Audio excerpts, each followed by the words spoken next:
As you see here, we have a complete Pelton turbine here with many number of buckets on the surface of the runner. Again, we have the circumferential velocity, which is the product of the radius and the angular velocity. And this is the incoming jet from the injector with the velocity of Vj, and this is again the horizontal velocity outlet jet. In this case, we want to compute the maximum power when we have many buckets. This is a real case.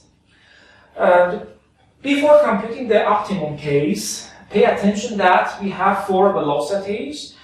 The first one is the absolute inlet velocity. Absolute velocity is the velocity which is measured with respect to a fixed observer. So as a fixed observer here, and when I'm looking at this problem, I see that the absolute velocity of the incoming jet is Vj. So the absolute inlet velocity equals V sub j.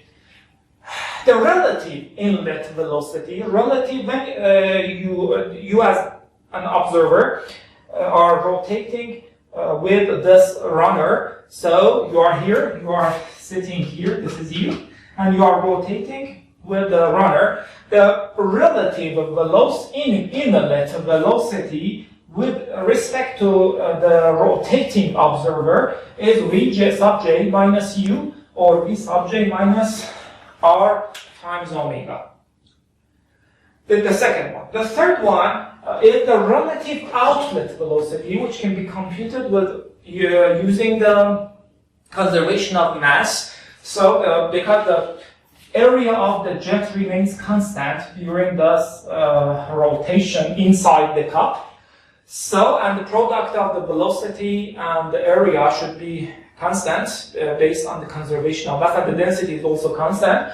So the relative outlet velocity is equal to the relative inlet velocity based on the continuity or the conservation of mass. But the direction of the velocity in the inlet and in the outlet is opposite. So the relative velocity, outlet velocity, is the negative or the opposite sign of the relative inlet velocity. So just put a negative sign here, and the magnitude of the velocities at inlet and outlet are equal. The force velocity is the absolute outlet velocity, or the other name is the residual velocity. Again, as a fixed observer, when you look at this configuration or this turbine, the outlet velocity with respect to you as a fixed observer is u minus Vj minus u. Vj minus u is the relative velocity minus Vj minus u is the relative velocity of the outlet, which is in this direction, but the rotation is in the opposite direction. So r omega or u minus Vj, this is Vj minus u with respect to the runner or the rotating observer.